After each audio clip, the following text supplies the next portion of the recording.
Nicole. And I'm Cassie.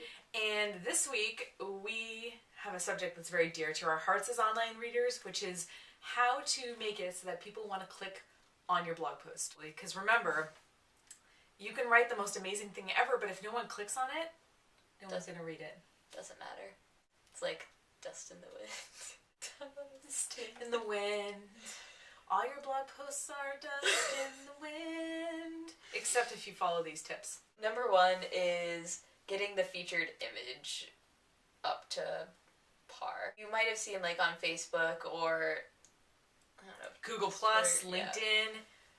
When you share a link, there's a picture. So an example of what I've seen is I actually like a website called Mind Body Green, but sometimes I find that their pictures don't actually match up with the blog post. So one of them was like kind of this cute, she was like a redhead and it was this guy and they were kind of leaning over, sort of like talking over a table, and then it said, the headline was, "How to Tell You're Dating a Psychopath."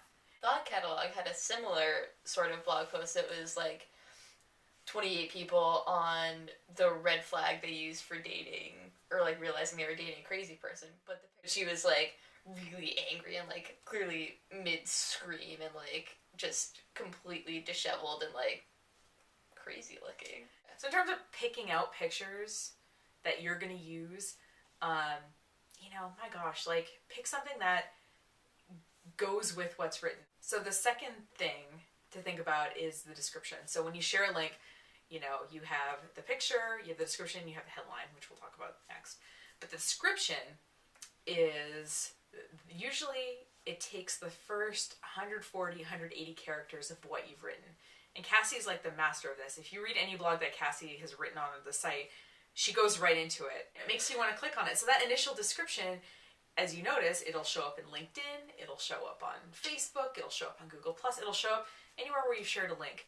So taking some thought into how you're starting your writing is really good. And if for some reason you're really stuck and you're like, well, I want to control just what appears there's a lot of SEO type software where you can modify the meta description of what you've written and you can perfectly formulate exactly what you want to appear there. So take some thought into your description on your pages.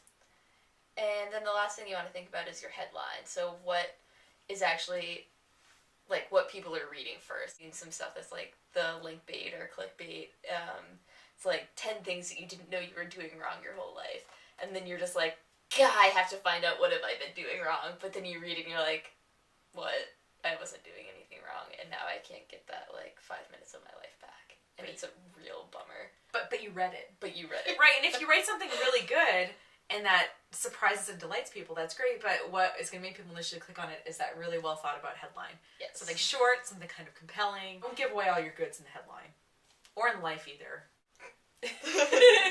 So put as much thought into thinking about these things as you have into writing that blog post, because then more people will see it and share it and like it. So your headline teases, your image introduces, and your description affirms. Seals the deal. Yeah. Thanks for watching. And if you have any other video ideas for us or things you want to hear us talk about, leave us a comment on the video or visit our website at breakingeveninc.com.